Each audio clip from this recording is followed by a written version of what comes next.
And of course, we said we're going to unpack very many few things about family, about friendship, about what is going to happen in the world.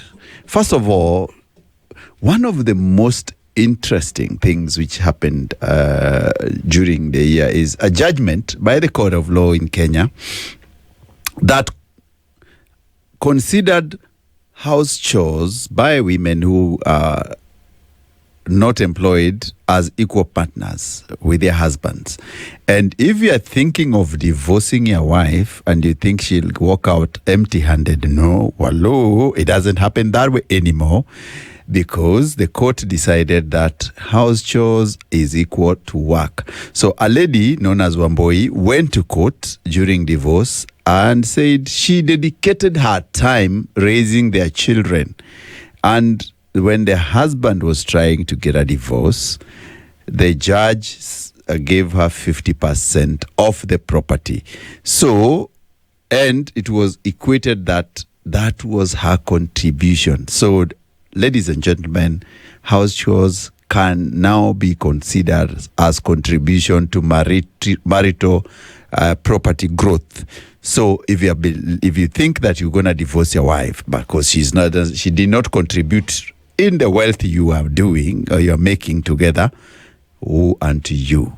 So the judge's verdict is very clear, and the ruling is that even working at home is considered equal to working in office when a couple decides to go separate ways.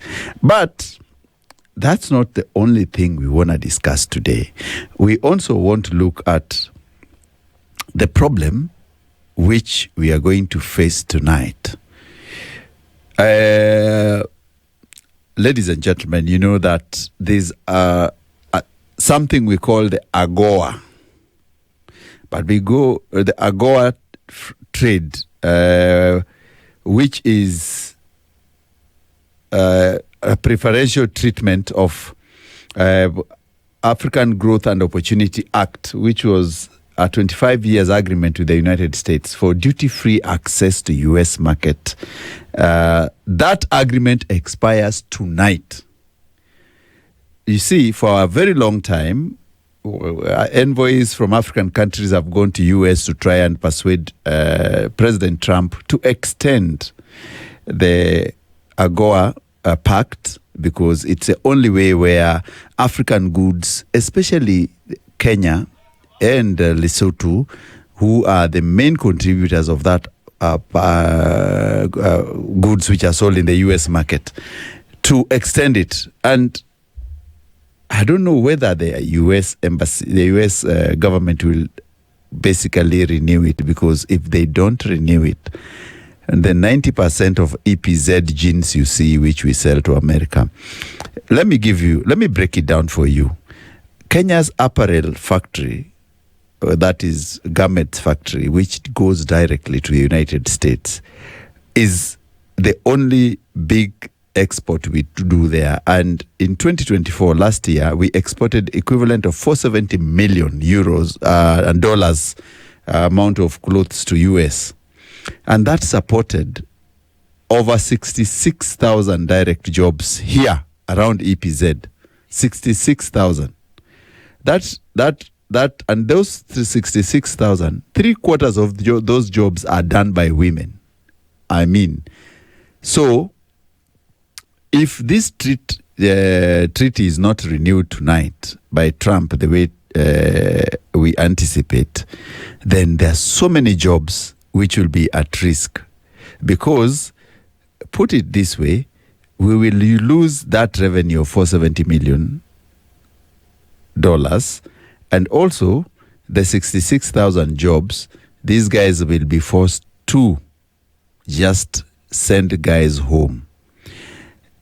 A simple factory in EPZ employs approximately 700 people.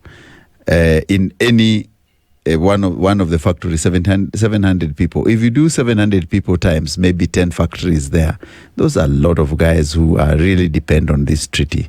So African countries really need to figure out what they want and what we want to can offer the US, because if it doesn't, our goose is cooked.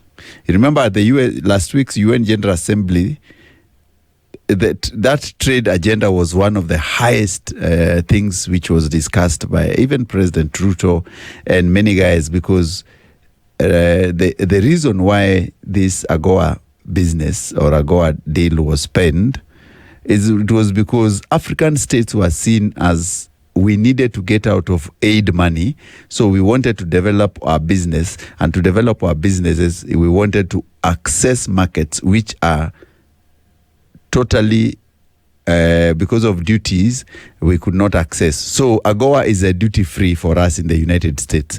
And the balance of trade basically becomes a very big problem. So we hope tonight that the good Lord will shine his face upon us, and that the guys who work in AGOA, that deal will be resigned, so that people can continue with their lives as usual.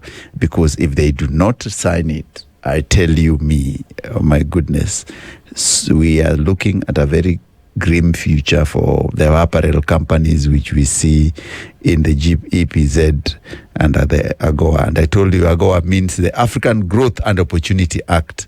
So it is serious. However, this why is it coming to an end? Because it's at odds with the Trump's administration record imposing tariffs. Remember, this time, for those 25 years, African goods, apparel goods, were allowed to access U.S. market without those tariffs, so that we could sell to them directly and make something. But now, if Trump insists that they'll put the tariffs back, then most Kenyans will lose their jobs. And I've said 66,000 Kenyans are staring at job losses because of what is going to happen tonight. So may the good Lord look upon us and allow us to continue with the treatment. Another issue which is very shocking and which has come to my mind is that I don't know whether you guys saw the fish in Kisumu, Dunga Beach. There was an outrage that there were a lot of fish cage farming, and that most of them, because of pollution, the fish basically in the cages died. And we are hoping that that fish will not find its way into the market, and it will be properly be disposed, because it looks like the spate of fish deaths at Dunga Beach in Kisumu is a serious one, because thousands of tilapia perished in 12 cages over the weekend, and it casted a long shadow of a delicate ecosystem of Lake Victoria and its livelihood it supports. So if you're eating fish, the vendors must give us fish which is, we are sure, is not from the disaster which happened in Dunga Beach, where 12 cages suffered that pollution, and most of the fish died.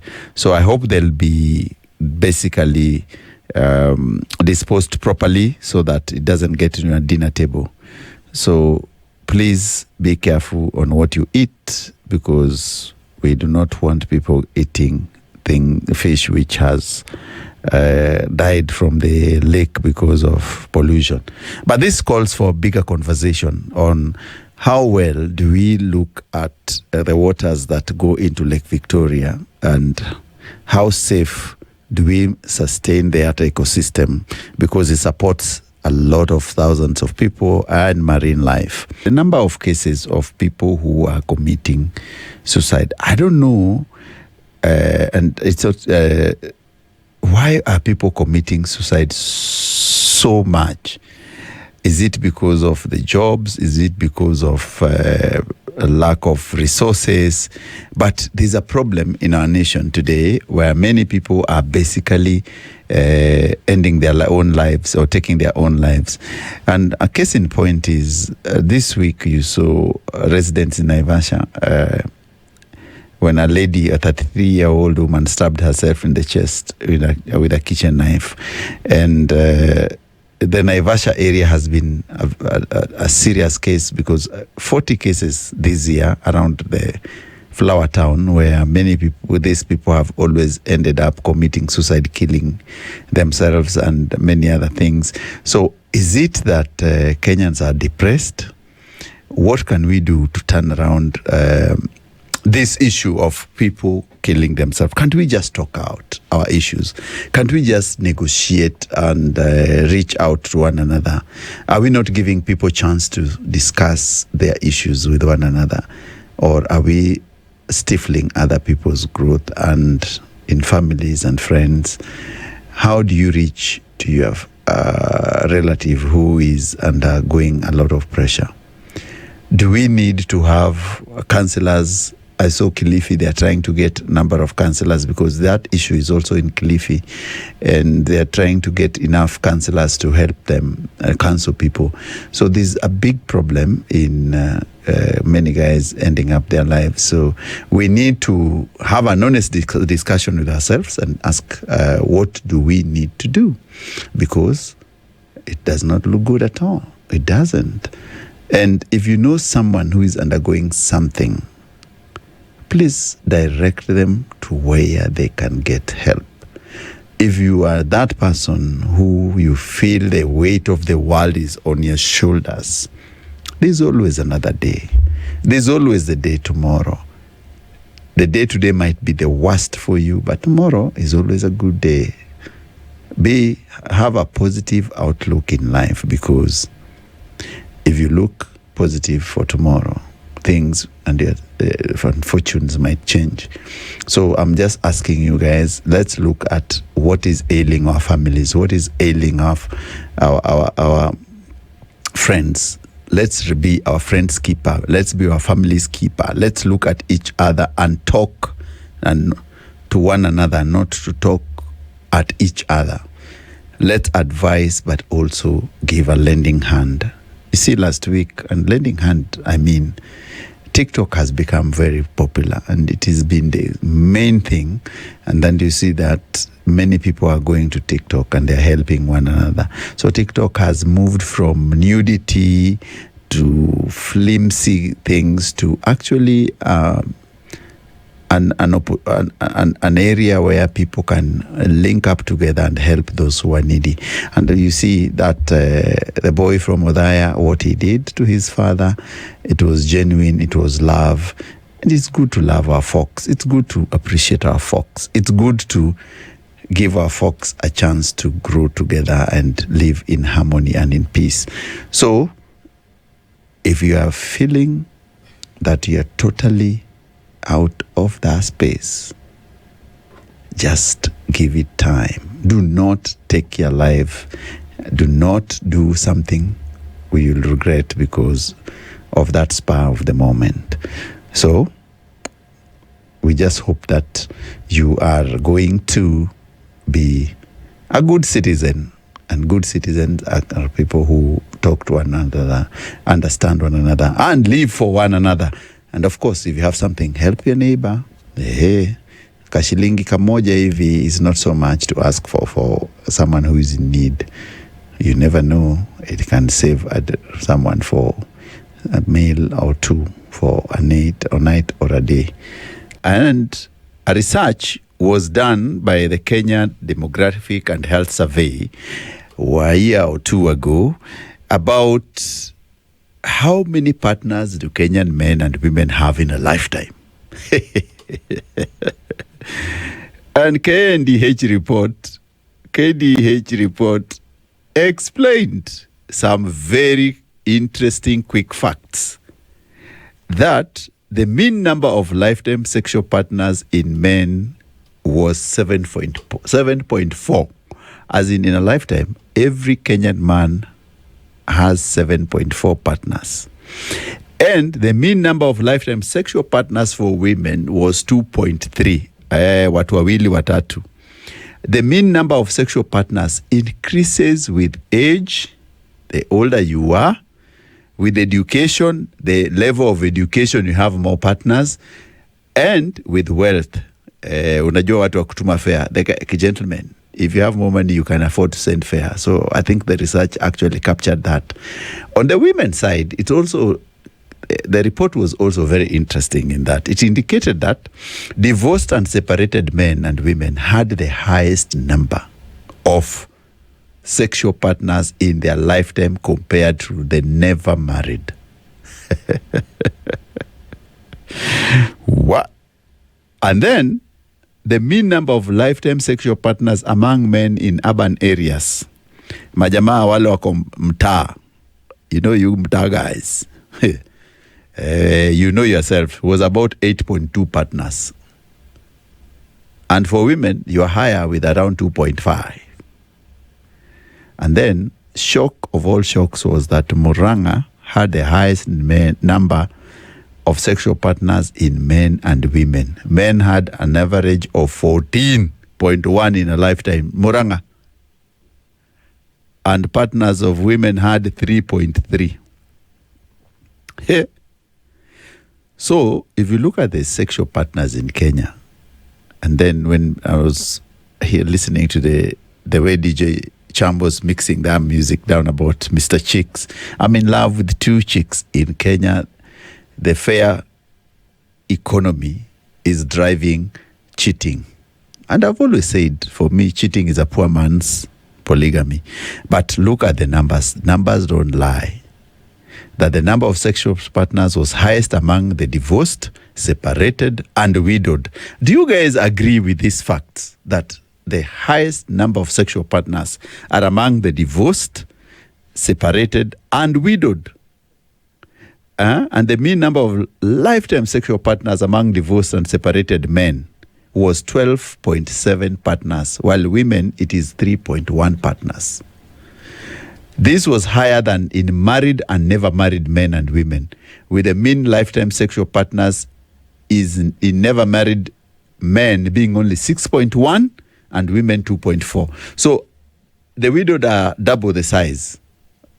So if you look at the number of people who have that sexual partners, is crazy. Then the mean number of lifetime sexual partners was higher in urban areas than rural areas. In men, they are saying, the report indicated that the mean number of lifetime sexual partners in urban areas was 8.2.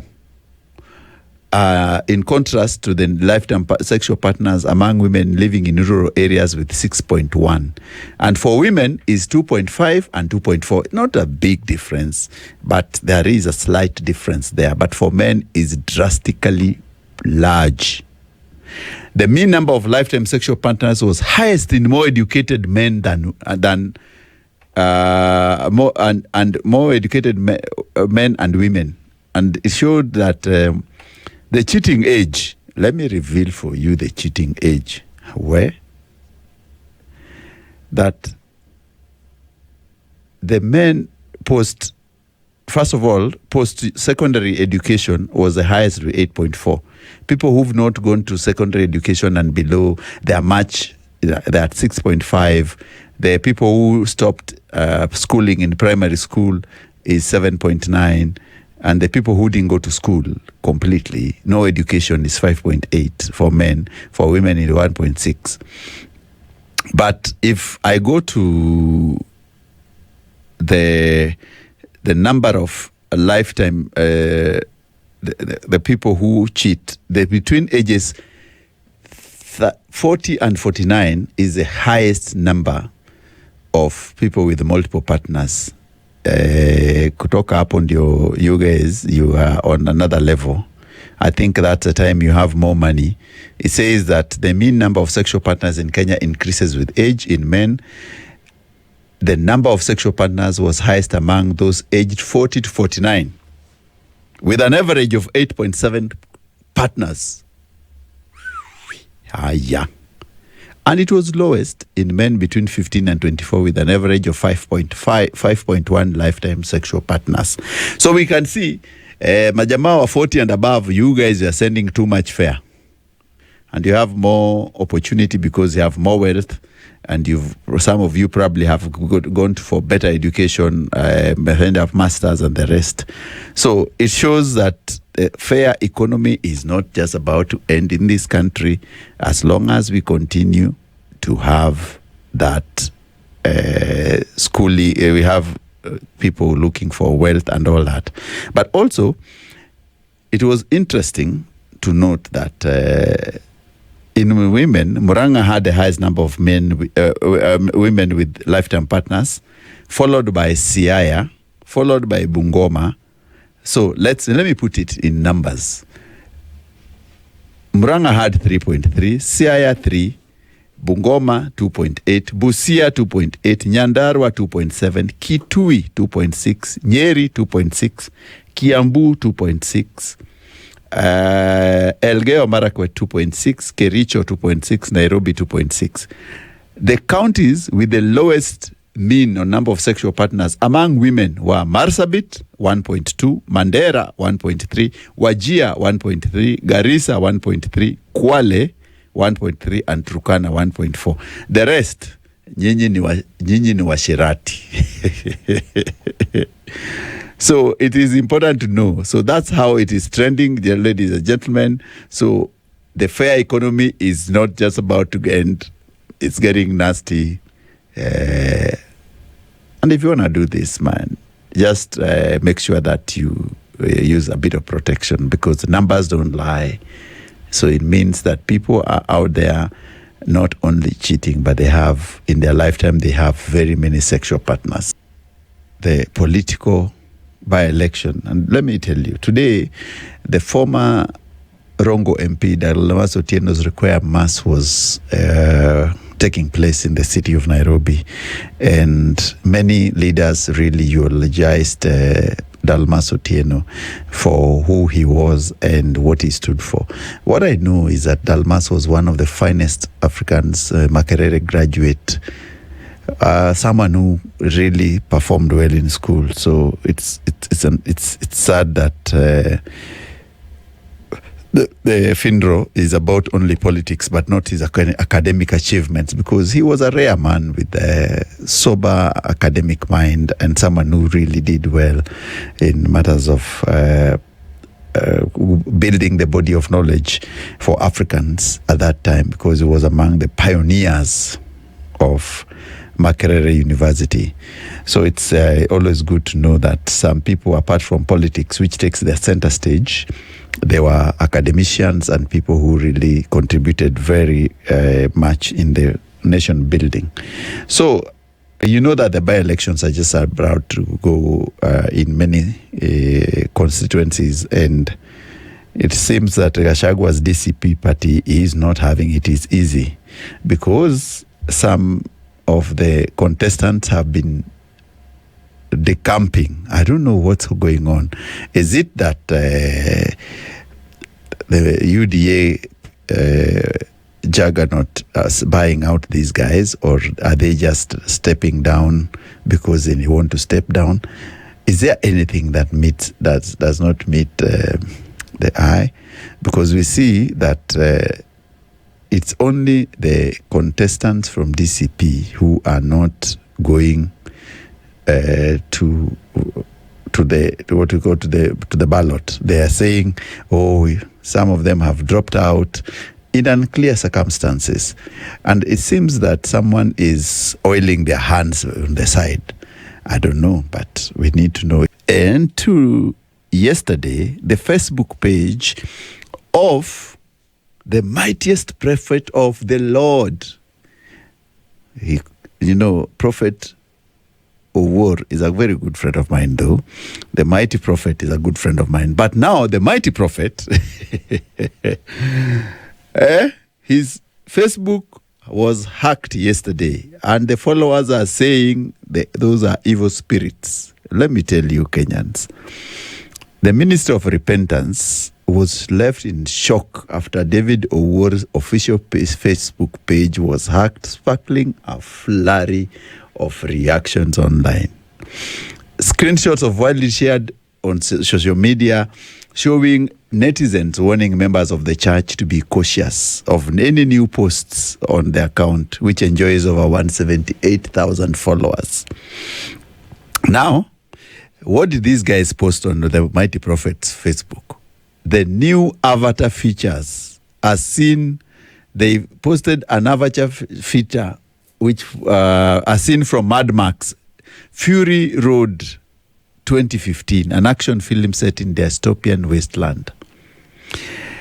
They still if you've watched and seen the movie or poster, if you watch the movie or seen the movie poster, it still depicts a man in rugged armored gear riding a skull-adorned motorcycle with the woman in a minimal clothing and a mechanical arm seated behind him, while massive armored trucks explode in the desert background. I don't know what these guys were up to, but the cinematic image stood in stark contrast to the preacher, who is highly recognized for his white robes, public healing crusades, and calls to holiness.